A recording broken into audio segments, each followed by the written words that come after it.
1절, 2절, 2절만 하겠습니다. 같이 읽습니다. 시작.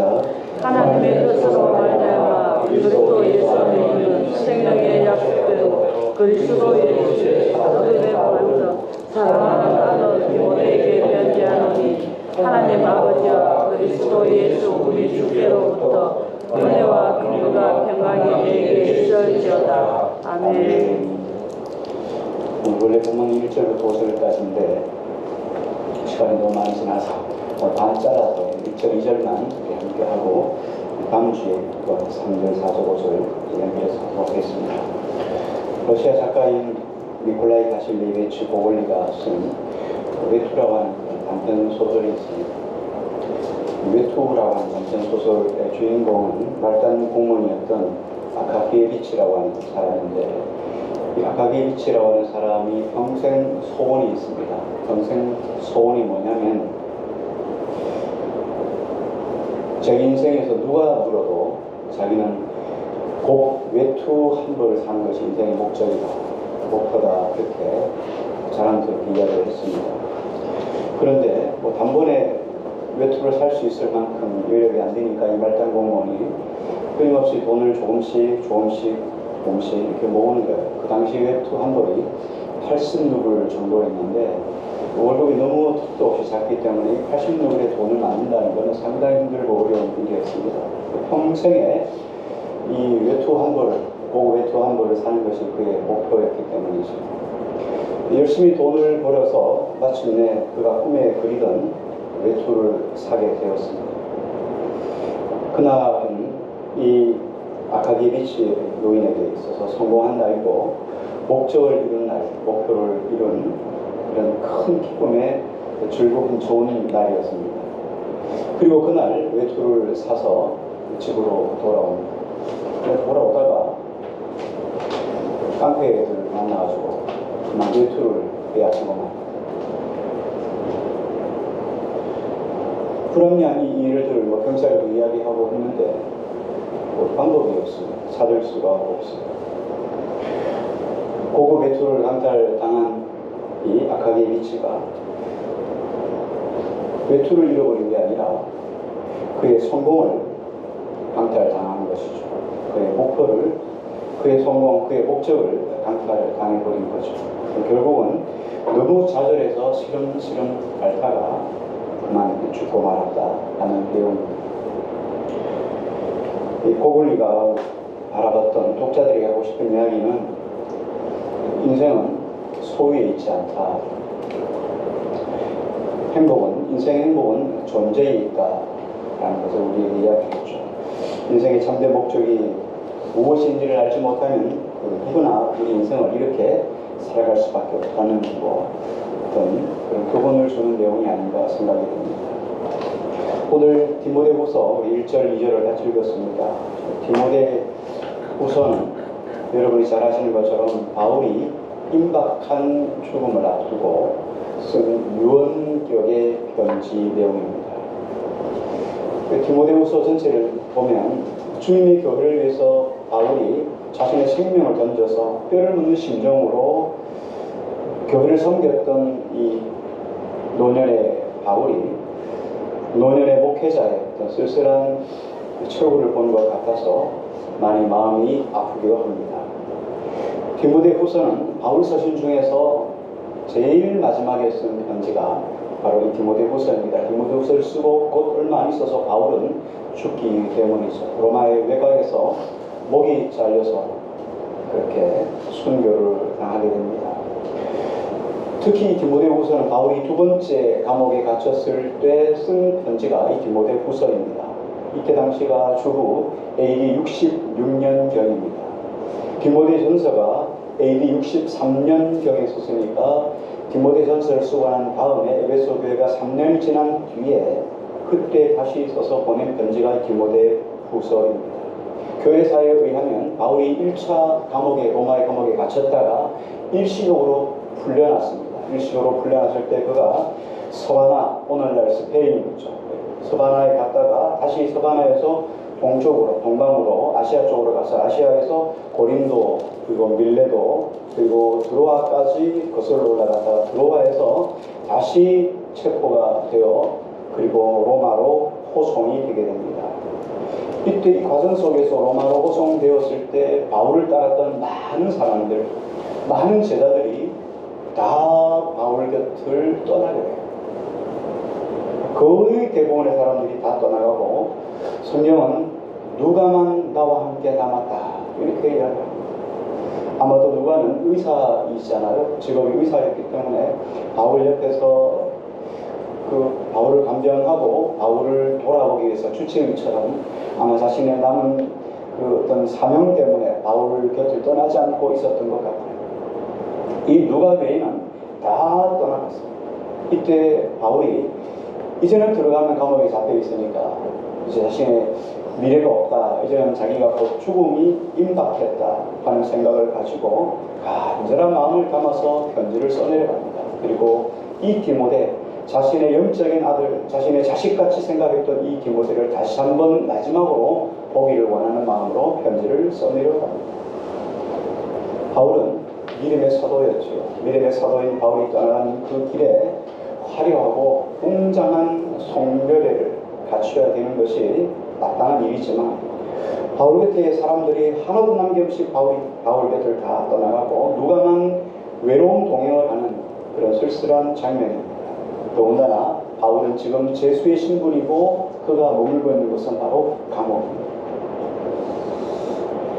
세례요한도 그런 말씀을 했죠. 세례요한의 제자들이 예수님에게로 다 가자.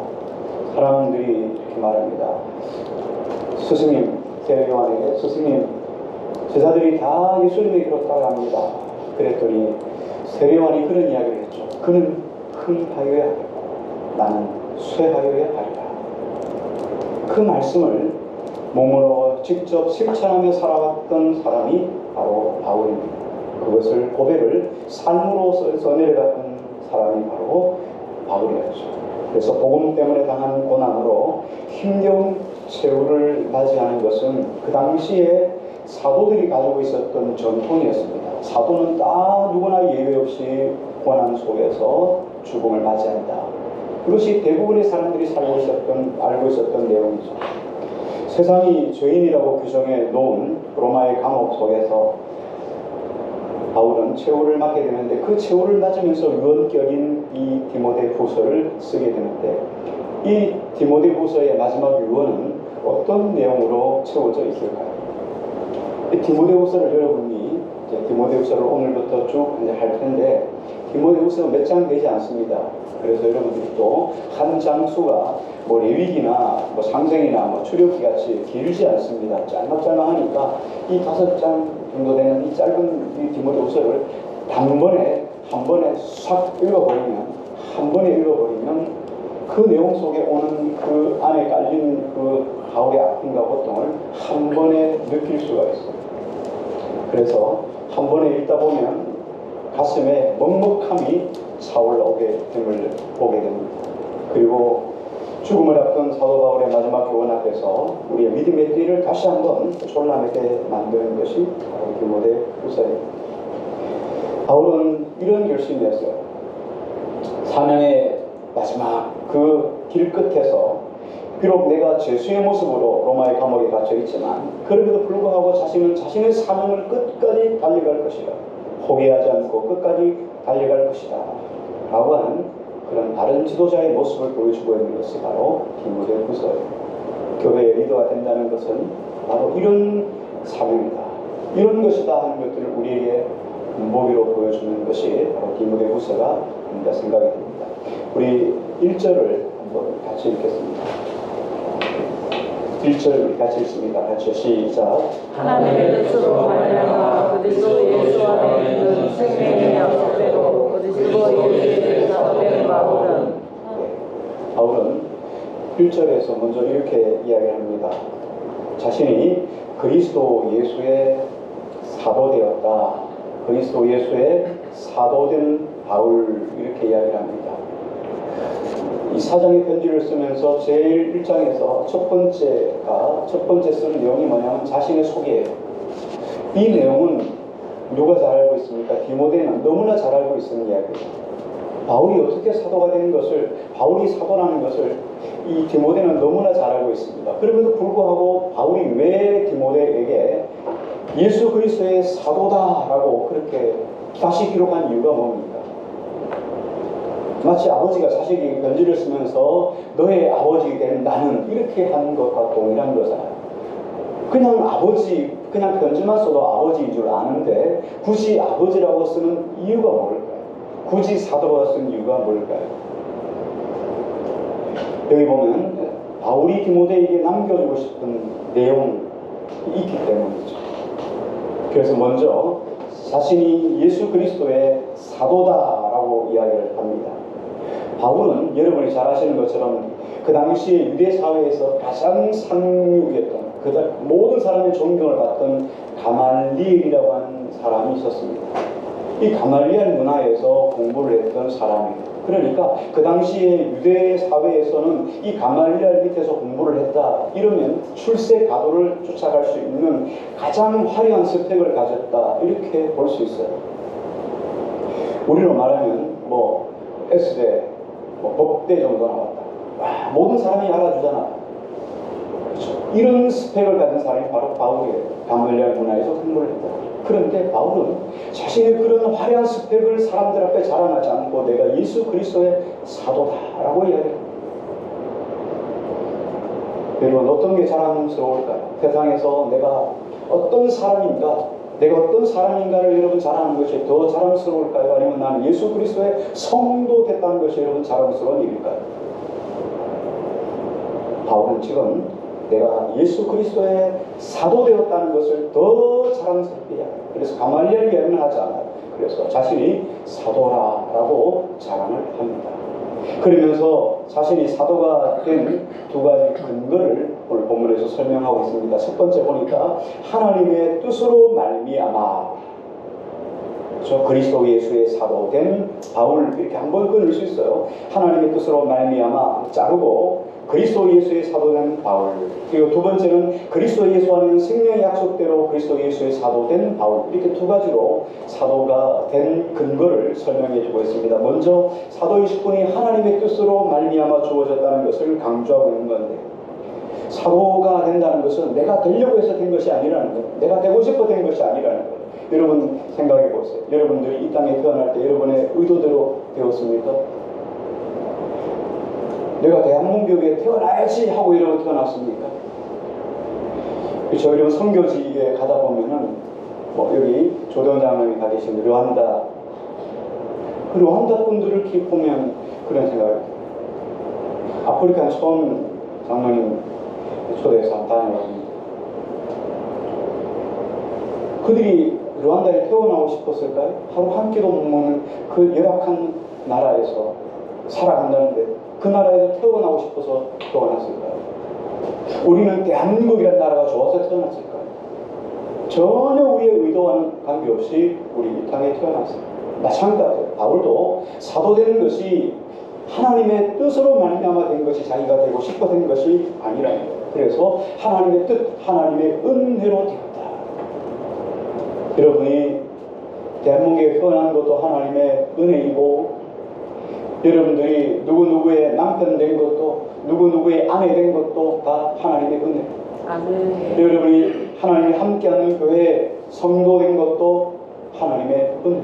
아멘. 여러분이 되고 싶어 된 것이 아니라 하나님께서 인도해 주셨기 때문에 된 것이라는 거예요. 아멘. 헬라어의 사도라는 말은 아포스톨로스라는 말이에요. 이 아포스톨로스라는 말은 헬라어의 아포스톨로라고 하는 단어에서 파생된 명사인데요. 이 아포스톨로는 보내다라는 뜻을 가지고 있어요.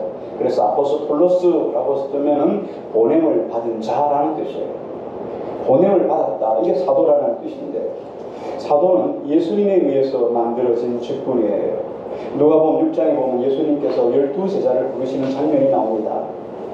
이제 1월달부터 시작되는 생명의 삶입니다. 새벽 예배에 계속 이제 생명의상을 함께 나누는데 이 생명의상에 마가복음이 나오는데 마가복음에 이제 이번 주 말씀을 보면은 예수님이 제자들을 부르신 장면들이 나오기 시작하죠. 예수님이 제자들을 부를 때 예수님이 오셨으니까 예수님 저를 예수님의 사도로 불러주세요라고 이렇게 한 사람은 한 사람도 없습니다. 단 한 사람도 없어요. 12사람 중에 전부 다 하나도 없어요. 다 자기가 그물을 깃고 있는데 또 아버지와 함께 그물을 깃고 있는데 예수님께서 너는 나를 따르라 이렇게 말하니까 곧 그물을 버려들고 예수를 따르니라. 예수님 부르심 속에서 응답에서 온 것이지 자기 스스로 나온 사람은 단 한 사람도 없다는 거예요. 다 예수님이 진행하여 불렀다. 또 한 가지 사도된 것은 그리스도 예수 안에 있는 생명의 약속에 의해서 주어진 것이다 라고 바울은 이야기합니다. 여기 생명의 약속은 무엇입니까? 예수 그리스도를 믿는 자에게 주시는 영원한 생명을 약속하는 거예요. 영원한 생명을 주시는 것을 약속하는 거예요. 우리가 누구든지 주 예수를 믿으라 그리하면 너와 내 집이 구원을 받으리라. 그렇죠? 그러면서 영생이라는 말을 쓰잖아요. 하나님이 세상을 처럼 사랑하사 독생자를 주셨으니 이는 저를 믿는 자마다 멸망치 않고 영생을 얻게 하는 것이죠. 예수 그리스도를 믿으면 영원한 생명이 주어진다는 약속이에요. 하나님은 우리에게 약속이죠. 이 성경은 다 하나님의 약속이에요. 그런데 사람은 살아가는 동안에 공수표가 남발할 수 있어요. 말은 아무리 해도 약속은 환경이나 시간이나 때를 따라서 되는 것도 있고 되지 않는 것도 있습니다. 그런데 하나님의 약속은 절대로 공수표가 없어요. 그렇죠? 저도 살아가면서 여러분 교회 안에서 마찬가지로 공수표들을 얼마나 많이 들었겠어요. 그런데 여러분 공수표가 90% 이상은 남발이에요. 그냥 다 지나간 이야기예요. 그렇죠? 그렇지만 하나님의 약속은 한 번도 공수표가 없어요. 고린도후서 1장 20절에 보면 하나님의 약속은 얼마든지 그리스도 안에서 예가 되니 그런즉 그로 말미암아 우리가 아멘하여 하나님께 영광을 돌립니다. 하나님은 그리스도 예수 안에서 하나님의 약속은 예가 된다는 거예요. 절대로 아니오가 없다는 거예요. 그래서 하나님은 하나님의 뜻을 이루시기 위해서 하나님은 반드시 사람을 부르셔요. 하나님이 사람을 부르시는데 여러분이 잘 아시는 것처럼 성경 역사 속에서 믿음의 조상 아브라함을 하나님이 부르십니다. 하나님의 약속의 자녀들을 부르십니다. 그리고 하나님의 거룩한 일을 위해서 선지자들을 부르십니다. 그리고 선지자가 없은 데는 사사들을 부르기도 하죠. 사사들을 불러서 하나님의 일을 대신하게 합니다. 뿐만 아니라 하나님은 왕도 부르셔서 민족을 이루시게 합니다. 뿐만 아니라 신약에는 사도들을 부르시기도 하죠. 지금 이 시대는 신약 시대니까 구약 시대처럼 선지자를 주님은 부르시지 않죠. 사도도 오늘날 시대는 없어졌어요. 그러면 선지자도 없고 사도도 없으면 하나님의 일은 누가 하느냐? 여전히 하나님의 일, 하나님의 집에서, 하나님의 집인 교회에서 하나님이 일하시는 사람들 하나님이 부르셔요. 마태복음 24장에 보면 45절에 주님이 이렇게 말씀합니다. 충성되고 지혜 있는 종이 되어 주인에게 그 집 사람들을 맡아 때를 따라 양식을 나눠줄 자가 누구냐? 그 집의 종들을 맡아서 때를 따라서 양식을 나누어 줄 지혜롭고 진실한 하나님이 정직이를 부르시고 계십니다. 이게 오늘날 일하는 일꾼들이에요. 하나님이 여전히 오늘날도 일꾼들을 부르셔서 하나님의 교회를 세워가고 하나님의 일을 하게 하고 하나님의 사명을 감당하게 하시는 거죠. 자, 그러면 하나님이 우리를 부르실 때 오늘날 시대도 마찬가지로 하나님의 집에서 때를 따라 양식을 나누어줄 자를 하나님이 부르시는데 하나님이 어떤 사람을 부르냐? 아무나 부르지 않죠. 예수님이 이 땅에 오셔서 제자들을 부르실 때 아무나 불렀습니까? 아니죠. 12사람을 불렀어요. 무수한 제자들이 있었지만 그 중에 사도는 12사람에 불과했어요. 오늘날도 마찬가지로 하나님의 집에서 일할 수 있는 일꾼 부르실 때 하나님은 어떤 사람을 부르냐? 하나님은 준비된 자를 부르셔요. 아멘. 그럼 여러분 어떤 준비를 해야 될까요? 내가 주님 앞에 쓰임받기 위해서는 어떤 준비를 해야 될까요? 여러분 준비 필요 없어요. 준비하기 위해서 여러분 기도를 많이 해야 된다? 성경을 우리 김홍민 성도님은 한 번도 안 읽으시다 그랬는데 원래 읽으시면 됩니다. 원래는 기적 같은 한 해. 성경 읽으면 그리고 성경이 큰 바이블 얘기하고 똑같아요. 이 바위를 굴리기 위해서는 힘이 들잖아요. 건들해서 딱 굴리면 그냥 저절로 내려가는 거예요. 성경 읽기가 습관이 되면 저절로 읽어져요. 뭐 성경 1장 읽는 거 여러분 한 10분, 20분, 뭐 10분 다 읽을 수 있어요. 지금 성경을 우리가 다독하는 거잖아요. 정독하는 게 아니니까 읽을 수 있어요. 근데 잘 습관이 안 되면 너무 어렵고 힘들죠. 자, 오늘 우리가 어쨌든 하나님의 교회에 일꾼 되기 위해서는 준비하는 자가 되는 거예요. 자, 그러면 뭐 성경을 많이 읽다, 뭐 기도를 많이 한다든가 이런 준비가 아니에요. 기도, 이 하나님께 쓰임받는 준비는 너무나 간단합니다. 한 가지만 있었는데요. 하나님을 향하여 전심을 다하는 거예요. 아멘. 간단하죠. 성경은 우리에게 이렇게 말씀합니다. 성경에 역대하의 16장 9절에 보니까 이렇게 말씀합니다. 여호와의 눈은 온 땅을 두루 감찰하사 전심으로 자기를 향하는 자들을 위하여 능력을 베푸시나니. 하나님은 자기를 향하여 전심으로 주님을 향하는 자를 하나님 부르셔서 그가 뭐 능력이 있어서 부르시는 거 아닙니다. 하나님이 그를 부르셔서 그에게 일할 수 있는 능력을 하나님이 주신다는 거예요. 하나님은 자신을 향하여서 주님을 향하여 마음을 드리는 자를 하나님이 부르셔요. 아멘. 우리가 이렇겠죠. 뭐 가진 것은 없어 마음뿐이야. 예. 하나님 앞에서 가진 거 없습니다. 뭐 능력이 없어요. 배운 것도 없고 가진 것도 없고 능력 없고 아무도 없어요. 그러나 하나님을 향한 마음 하나만 있으면 하나님은 쓰시는 거예요. 고린도서에 보면 이렇게 말합니다. 너희 가운데 능력 있는 자가 없나니. 하나님께서는 무식한 자를 들어 유식한 자를 부끄럽게 하고 없는 자를 들어서 있는 자를 부끄럽게 하고 약한 자를 들어서 강한 자를 부끄럽게 하신다고 하죠. 우리 가운데 여러분 쓰임받는 거 보십시오. 우리가 여러분 똑똑해서 하나님께 쓰임받았습니까? 우리가 능력이 쓰임받았습니까? 우리가 뭔가 있어서 쓰임받았습니까?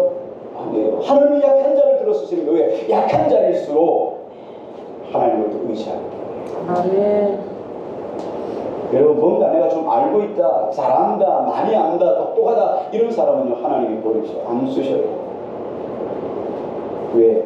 바울도 그랬잖아요. 바울은 여러분 가말리엘 문에서 공부를 했어요. 그리고 로마의 시민권을 가지고 있었습니다. 그 당시 로마의 시민권은 대단한 거였어요. 우리로 말하면 조선시대 양반 사는 거하고 똑같은 거예요. 양반이라는 것 이름이 있으면 여러분 모든 상놈을 향해서 하대할 수 있잖아요. 그런 여러분 권위가 세워지거든요. 로마의 시민권을 가졌다는 건 여러분 그 당시에 다 로마가 세계를 체포했던 로마의 대제국이었기 때문에 로마의 시민권이 됐다는 것은 로마 시민 중에 로마에 살고 있는 사람 중에 상류 중에 몇십 프로밖에 안 되는 아주 소수의 무리였어요. 그러니까 사람들이 돈을 주고도 살려고 했는데 로마 이 시민권을 바울은 태어날 때부터 로마 시민권을 가졌어요. 뿐만 아니라 율법으로는 어릴 때부터 철저하게 지켜왔던 사람입니다. 그런데 바울이 그런 거 자랑한 적이 있습니까? 영적으로는 하나님 앞에서 계시로 환상 중에 3층전까지 올라갔다고 이야기했어요. 그 당시에 유대인들은 하늘을 7개로 나누었다고, 그래서 7층전이 있다고 생각했는데 바울이 3층전까지 올라갔다 왔어요. 우리는 한 군데만 1층전만 갔다 와도 야 그거에 여러분 그거 가지고 평생을 벌어먹고 살 텐데 자랑하면서. 근데 바울은 3층전까지 갔다 오는데 그 이야기는 여러분 별로 안 해요. 너희들이 자랑하느냐? 나도 자랑할 것이 있다면서 라고 말하면서 이야기하죠. 그러면서 말하니까 내가 이런 것들은 아무것도 아니라는 거예요. 나는 오직 주 예수 그리스도를 자랑하는 거예요. 이런 것들을 다 뭘로 여깁니까? 배설물로 여긴다는 거예요. 바울은 하나님의 사도되는 것을 자랑하기 위해서 이런 것들을 오히려 다 버렸다는 거예요. 그래서 하나님 이런 것들 속에서 자고하지 않게 하고 자기의 육체의 가시를 주었다는 거예요. 그래서 바울은 겸손해요. 여러분 하나님이 우리를 쓰시는 사람은요 겸손한 사람, 약한 사람을 쓰셔요. 그런데 우리는 자꾸만 이러거든요. 담배 피우는 사람 교회 나오라고 담배 끊고 간다. 담배 끊으면 온전해진다고 생각하나 봐요. 술 끊고 갈게요. 술 끊으면 온전해진다고 생각하나 봐요. 여러분 더러운 몸에 거적대기 하나 더 얻는 거나 이런 차이가 별바도 없어요. 죄인은 다 죄인이에요. 술 끊었다고 여러분 죄인이 안 되는 거 아니고 담배 끊었다고 죄인이 안 되는 거 아니에요. 여러분 술, 담배 그거 별것 아니에요. 더 악한 것은 우리가 원죄를 가지고 난 본성상 죄인이라는 거예요. 그러니까 아무것도 아니에요. 나머지는 별것 아니에요. 예수 그리스도를 믿으면 바뀌어지기 시작해요. 이런 것들이 싫어 버려지기 시작해요. 근데 하나님은 이런 것 때문에 우리가 온전하다고 우리를 사용할 수 있는 것이 절대 아니라는 거예요. 단지 어떻게 나는 아무것도 가진 것 없지만 약한 존재이지만 하나님 주님을 사랑합니다. 이것 하나 보시고 하나님은 우리에게 능력을 주신다. 아멘. 그래서 하나님의 뜻을 이루어 가시는 것이 하나님이 약속하시는 말씀이에요. 바울은 이것을 알았어요. 그래서 바울은 어떻게 합니까? 바울은 생명의 약속에 의해서 나는 사도가 되었다 이렇게 말합니다. 그러면 여러분 사도가 되었다면 사도가 가지는 사명이 무엇일까요? 사도의 사명은 여러분 단순하죠. 하나님의 뜻을 이루는 거잖아요. 하나님은 사도든 하나님의 종이든 선지자든 사사든 원하는 게 뭐겠어요? 하나님의 집에 때를 따라 양식을 나누어 줄 자든지 하나님이 일꾼을 세우시는 목적은 뭐예요? 하나님의 뜻을 이루라는 거예요. 하나님의 뜻을 이루라는 것이고 또 한 가지는 하나님이 주신 생명의 약속, 살아있는 생명의 약속을 전하라는 거예요. 하나님의 뜻을 이루라. 그리고 하나님이 또 다른 영혼들에게 복음을 전달하는 것 아니겠어요? 생명의 약속을 전달하는 것 아니겠어요? 이게 두 가지가 사도에게 주는 사명이죠. 그래서 항상 하나님이 우리를 부르시면 반드시 사명이 같이 따라옵니다. 많은 사람들이 하나님 앞에 화려한 스펙에서 화려한 어떤 직분, 화려한 어떤 부르심은 기뻐합니다. 직분을 기뻐해요. 그런데 그 직분이 가지고 있는 사명을 싫어합니다. 여러분 직분은요 그만큼 직분에 따른 책임이 더 커요. 그래서 직분은 무거운 거예요. 내가 이 직분을 맡아서 이 직분을 감당하지 못하면 하나님의 영광을 가려운다는 이런 부담감이 더 큰 거예요. 직분은 여러분 그게 좋은 것 아니에요. 여러분 명찰 타이틀 하나 달듯이 여러분 이렇게 다루는 문제가 아니라 거기에 대해서는 책임을 져야 해요. 주님 앞에 내가 그런 인생으로 삶을 살아간다는 걸 의미합니다. 저 여러분들은 예수 그리스도 안에서 다 성자입니다. 아멘. 성자인 거 믿습니까? 아멘. 성자된 거 믿습니까? 아멘. 네, 바울은 로마서 1장 1절에서 이렇게 말합니다. 그리스도 예수의 성도된 로마의 성도들을 이야기하죠. 성도라고 합니다. 성도는 거룩한 길을 가는 사람, 다시 말하면 성자라는 이야기예요. 우리가 성자라고. 성자가 밖에 나가서 거짓말 치고 성자가 밖에 나가서 함부로 행동하면 안 되잖아요. 성자 같은 삶을 살아야 돼요. 그렇죠? 제가 목사면서 밖에 나가서 거짓말하고 목사면서 밖에 나가서 딴짓하면 이런 뭐라 그러겠어요? 목사도 아니다 이러잖아요. 사람들이 성도인데 성도도 아니다 이렇게 하잖아요. 그래서 여러분 바울이 가지고 있는 것이 뭐냐면 이 사도로 부르심을 받았으니까 사도로 부르심을 받은 데는 반드시 사명인데 그 사명은 하나님의 뜻을 전하는 것이고 또 한 가지는 하나님의 약속의 생명을 또 다른 사람들에게 끊임없이 증거하는 것. 이것 위해서 바울은 자기의 생명을 조금 더 귀한 것으로 여기지 않는다 이렇게 이야기합니다. 많은 사람들이 부르시면은 화려한 부르시면은 응답하지만 부르심 받고 난 다음에 사명에 대해서는 하나님 앞에서 곧잘 잃어버리게 됩니다. 왜 그러냐면 그렇게 잃어버리게 되면 자기 유익만을 쫓아가는 것이 되고요. 직분 때문에 자기의 본인만 이야기하고 직분 때문에 자기가 원하는 것만 이야기하고 잘못된 쪽으로 달려갈 수밖에 없어요. 그렇게 되는 이유가 뭐냐면 내가 어떻게 부르심을 받았는지 부르심의 근거를 잃어버렸기 때문에. 여러분 내가 어떤 존재인 걸 아셔야 돼요. 하나님 앞에서 나는 정말 죄인된 중에서 괴수 같은 존재. 바울이 괴수라면 우리는 어떤 존재일까요? 정말 죄인된 나를 하나님이 충성되게 여겨서 직분을 주셨다. 집사의 직분을 주셨다.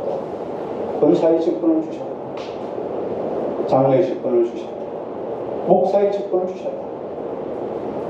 이건 영광스럽습니다. 그런데 이 부르심의 근거를 잃어버리면 반드시 삶의 목적, 방향을 잃어버리게 되어 있습니다. 그래서 바울은 다 알면서 자신의 영적인 아들인 디모데에게 말하지 않아도 자기가 사도인 것을 다 알면서도 불구하고 자신이 사도된 근거를 다시 한번 오늘 성경에 기록함을 통하여 사도가 무엇인지를, 하나님의 부르심의 상이 무엇인지를, 그리고 직분의 근거가 무엇인지를 다시 한번 설명하면서 너도 이 직분의 근거에 대해서도 굳게 서고 사명을 잃어버리지 말라고 당부하는 거예요. 두 번째, 바울은 자신이 뭐라고 말하냐면 그리스도의 사도다 이렇게 말합니다. 사도된 근거를 앞에서 1절에서 말씀했다면 바울은 그리스도의 사도다, 다시 말하면 내가 누구에게 속한 사도인가, 그리고 나를 사도로 보낸 주체가 누구인가에 대해서 강력하게 지금 디모데에게 설명을 하고 있습니다. 바울은 살아가는 동안에 예수님의 위대한 일들을 다 감당했죠. 구원의 복음을 증거하기 위해서 자기의 생명을 조금 더 귀한 것으로 여기지 아니하노라 이렇게 말합니다. 나의 달려갈 길과 주 예수께 받은 사명 곧 은혜의 복음 증거하는 일에 나의 생명을 조금 더 귀한 것으로 여기지 아니하노라. 바울이 그런 고백을 합니다. 바울은 자기의 생명을 귀한 것으로 여기지 않을 뿐만 아니라 피하고 싶은, 일반적으로 사람들이 피하고 싶은 그런 사명도 바울은 감당하려고 했습니다. 그게 어떤 사명입니까?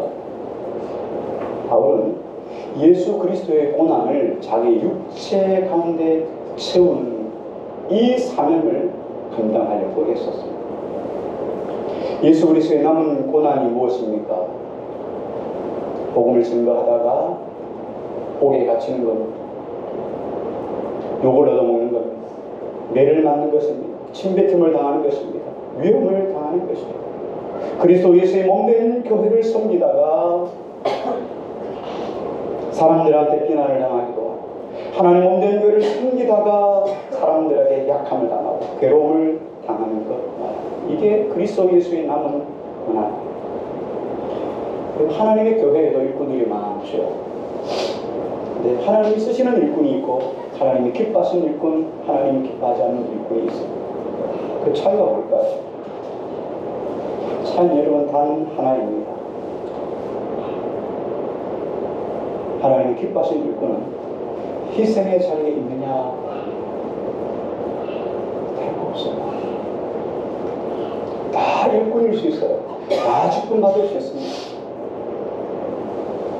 그런데 희생의 자리에 선다는 것은 쉬운 일이 아닙니다.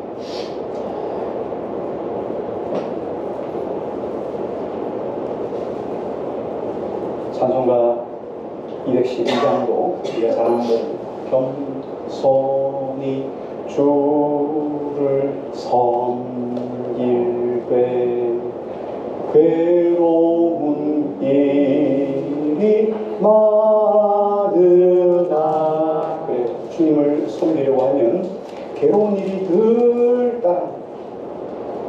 그러나 구주여 내게 힘 주사 잘 감당하게 하소서. 그래서 기도하는 거예요. 그래서 주의 은혜를 구하는 거예요. 그래서 주님께 간구하는 거예요. 바울이 이 고난을 자신의 육체에 채워서 무슨 종교적인 훈장을 삼으려고 했던 거 아닙니다. 야, 내가 보십시오, 여러분이 복음을 증거하다가 내가 이런 고난을 당했습니다, 이렇게 자랑하려고, 스펙을 만들려고 바울이 고난을 자신 몸에 채운다고 말한 게 아니라는 거예요. 예수 그리스도의 몸된 교회를 위해서 친히 고난을 짊어지기 위함이었어요. 그런데 불구하고 바울은 교회를 사는 괴로움이 기쁘다라고 말합니다. 주님의 교회를 위해서 이렇게 희생하는 거 나는 너무나 기쁩니다. 바울이 골로새 1장 24절에 이렇게 말합니다. 나는 이제 너희를 위하여, 이 소아시아에 있었던 교회들이죠. 특히 골로새 교회인데, 너희를 위하여 받는 괴로움을 기뻐하고 그리스도의 남은 고난을 그의 몸된 교회를 위하여 내 육체에 채웁니다. 너희를 위하여 당하는 고난을 기뻐했다. 바울이 골로새 교회를 향해서 복음을 증거하기 위해서 가서 그들에게 복음을 전했다는 것들, 나는 기뻐한다는 것. 또 그들을 위해서, 몸된 교회를 위해서 당하는 고난을 내 몸에 채우기를 기뻐한다. 바울은 고난을 기뻐했을 뿐만 아닙니다. 모든 방법을 동원해서 그리스도 예수의 고난도 죽으심도 본받으려고 했었던 사람이 바울. 빌립보 3장 10절 11절 내가 그리스도와 그 부활의 권능과 그 고난의 참념을 알고자 하여 그의 죽으심을 본받아 어떻게 해서든지 죽은 자 가운데서 부활에 이르려 하는 그의 죽으심을 본받아. 바울의 삶에서 사도로 부르신 그 부르심과 주님의 교회를 세우는 일에 고난을 자처한 이 사명과 이 사명, 부르심과 사명을 하나로 묶었던 이유는 우리도 마찬가지인데 하나님의 부르심과 사명은 패키지예요. 하나님 부르시기만 하고 놓아두시는 거죠. 하나님의 부르심 앞에는 반드시 부르심에 따른 사명이 있습니다. 그래서 부르심과 사명은 함께 패키지로 같이 갑니다. 그렇다면 우리 자신도 한번 돌아볼 수 있기를 바랍니다. 말씀을 정리하면서 우리 2023년 한 해를 마감합니다. 이 한 해 나의 신앙은 어떤 신앙이었는가? 내가 하나님 앞에서 영광을 취하기를 원하는 슬그머니 외면하는 그런 삶은 아니었는지 볼 수 있기를 바랍니다. 모든 인생은 다 하나님께로부터 지음을 받았습니다. 그리고 하나님께로부터 보냄을 받았습니다. 하나님이 인간을 이 땅에 태어나게 하셨고 나라고 하는 존재를 이 땅에 태어나게 하신 것은 하나님이 그냥 태어나게 한 것이 아니라 하나님은 무의미하고 무가치하고 그리고 목적 없는 인생으로 나를 부르신 것이 아니라 하나님이 이 땅에 우리를 태어나게 하신 것처럼 태어나게 하신 것은 반드시 하나님의 목적이 있습니다. 지금 세대는 잘 알지 못하는 세대지만 여러분 우리가 어릴 때 우리가 국민교회 현장 기억하십니까? 처음에 뭐였죠? 우리는 민족 중의 민족 중의 역사적 사명을 띠고 이 땅에 태어나요. 역사적 사명을 띠고 이 땅에 태어나는 게 여러분 이게 그냥 온 게 아니에요. 이게 하나님의 성경의 메시지예요. 성경은 우리에게 그냥 부른 게 아니라는 걸 말씀하고 다 하나님께서 인생을 부르시는 것을 이 땅에 태어나게 하신 것은 하나님의 목적이 있다는 거예요. 하나님의 부르심 앞에는 우리가 어떻게 삶을 살 것인가를 생각해야 돼요. 그래서 우리는 두 가지를 생각해야 돼요. 하나는 뭐냐면 하나님이 나를 부르신 목적이 무엇인가 이걸 찾는 것이 인생의 방향이에요. 하나님이 왜 나를 부르셨을까 그 부르심을 알았다면 그것을 실천해 나가는 것이 바로 인생의 목적이 됩니다. 인생에는 여러분 방향과 목적이 있어야 해요. 내가 무엇을 향해 달려갈 것인가 그걸 찾아내요. 그리고 그것을 이루기 위해서 내가 어떤 삶을 살아야 할 것인가 그게 인생의 목적이 됩니다. 그냥 여러분 살다가 그냥 가는 존재가 아니에요. 하나님 우리를 늦게라도 이렇게 불러주시고 하나님의 귀한 사명자로 세워주셨습니다. 목적을 아는 것이 정말 중요한 거죠. 이걸 모르면 우리 인생의 삶을 허비하게 되는 거죠. 19세기 정치가였던 찰스 아담스라는 사람이 있습니다. 찰스 아담스와 그의 아들 브룩 아담스가 어느 날 아버지와 아들이 낚시를 하러 갔습니다.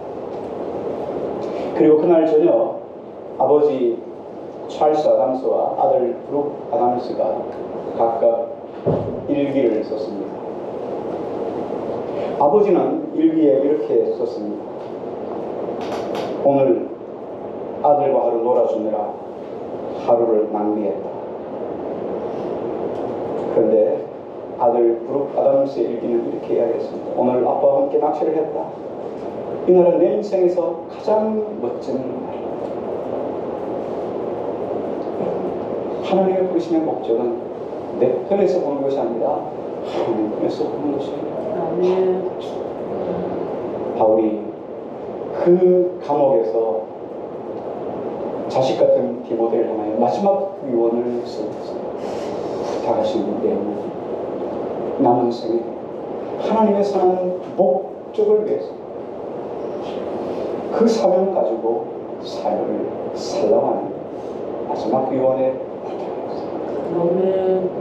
오늘 새로운 한 해를 열어가면서 저와 여러분들이 2024년 하나님 주께 한 사명을 부여잡고 흔들리지 않고 바울같이 믿음에 달려갈 길을 다 가는 우리 모두가 되기를 주의 이름으로 축원합니다. 아멘.